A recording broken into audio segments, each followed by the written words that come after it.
So we're going to be replacing a sprinkler controller, automatic timer, or irrigation clock. The old one burned up, it's toast, it doesn't work anymore, and so we're going to be installing a new one, and I'll show you how to do that. What we'll be using today is this Rainbird ESP-TM2. This one's 12 zones, you can get them in 4, 6, 8, but we'll install this. I'll show you how to wire it up on an existing system, and then I'll show you how to start up a system with an ESP-TM2. So this is the old clock that we are going to replace. So open up the panel and you can see all the wiring. Because it's existing, we don't want to mess up the sequence of zones turning on. So I'll take a picture of which wires go where to which zones, and I'll wire it back up in the same order. So first thing, unplug the old one so we don't have any power going to it. Then we can undo all these wires. You can use a screwdriver if you want, or you can use a drill on low setting.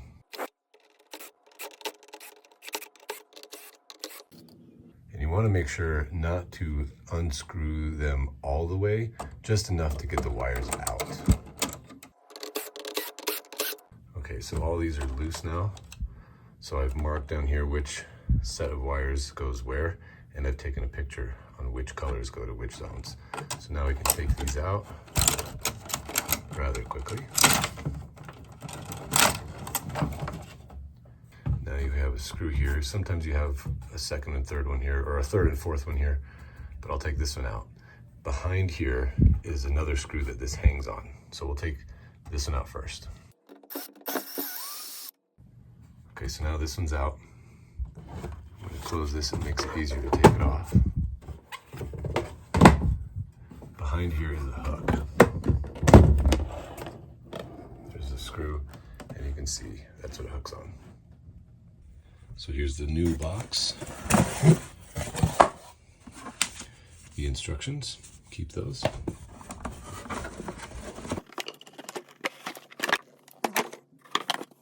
So you can see there's that notch to hang it on the screw that we left.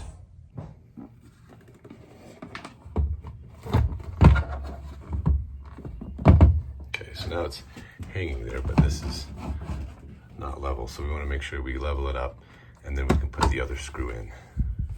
So open this up, take this panel off, and inside you've got drywall anchors and a couple of screws. So we can put a screw here and a screw here if we want to. So we'll level it up and we'll put that screw in. Okay, so now I've got the screw in there. It's pretty secure. You can see we've got the power coming in here, but I don't have it plugged in yet. I wait to the end for that. Sensor bypass here, common, master, and then zones 1 through 8 and 9 through 12. Now normally I like to use the white as the common. In this particular clock, it is existing, so I have to match what they have. They've used black as the common, but normally you use white for the common in the irrigation controllers. You can really use any color you want, but as long as you know what it is and you stick with that. Just some practical advice. When it comes to wiring a new clock as opposed to an existing one, which you might have to stick with whatever wiring they did, if you're doing a new clock, try and do it the same way every time. White is always common. Personally, I like to put them in alphabetical order. For example, the first zone would be the black wire, BLA. So that's alphabetically the first color of the wire, and so that's number 1. The next one might be blue, then the next one might be brown, and then it might jump to gray, green, etc., depending on how many different color strands you have in your wire. If you can find a system that works for you, great. For me, I like to put my wires in alphabetical order. That way, when I go to find them in the box, I know which valve is which zone. So we'll wire it up the way they had it, which is black as the common, and then I'll start installing these wires. These screws are all tight right now, so first we loosen them up. We'll start with the common.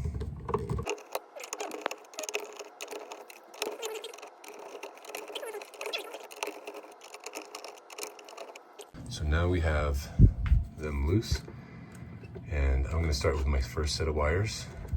So we'll go with number 1. You wanna make sure that that's in there as close as it can be to where it's been stripped. You don't have to strip a whole lot off of it. Okay, nice and tight. So I'm gonna do that to the next several here.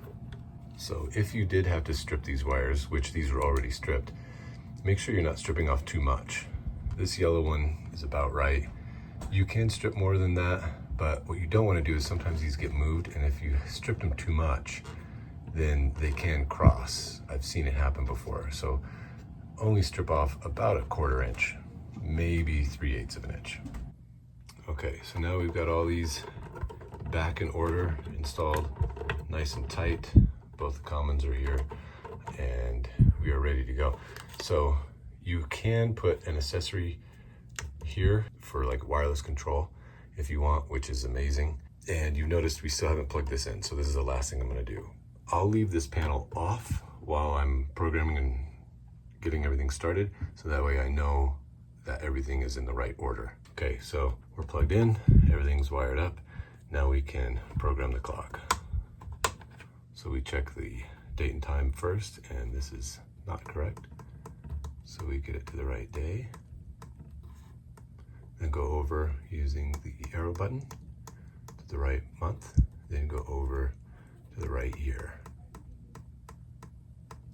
Okay, now that's good. Now we can get the right time.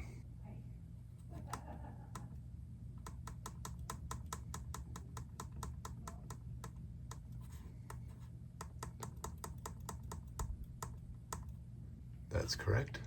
Now, switch to a start time. We want to run it at 6 in the morning.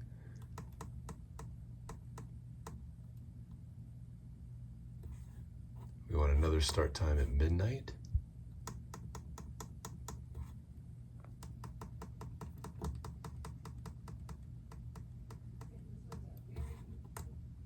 We'll do a third start time.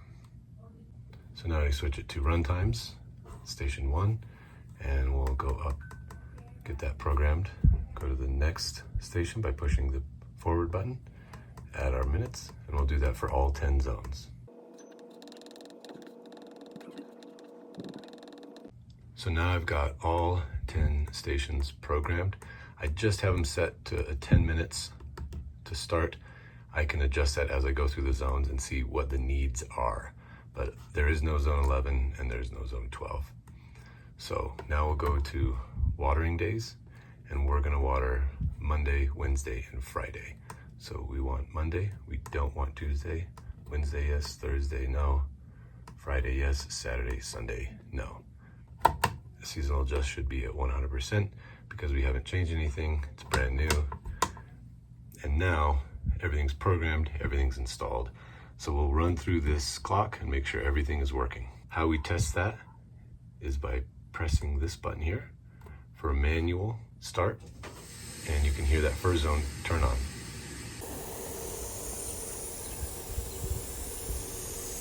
Looking good. Now station 3. That looks good. Now we'll go to zone 4, 5, 6, and so on. So everything looks good. I'll put the cover back on and we'll be ready to go. So all the zones look good, but there's a few zones that I'm gonna adjust the time on. So I'll show you how to do that. So turn this to run times. We're gonna adjust zones 8, 9, and 10. So we've got 8, bump that up to 20 minutes. Now you go to 9, pushing this button, a plus button to add more time. And then 10, we're gonna add more time to this one as well. So now we've got our times set, and we can turn this back to auto, and we're all done. But when it comes to programming your clock, how long should you run your sprinkler zones to water the lawn? Check out the next video to find out.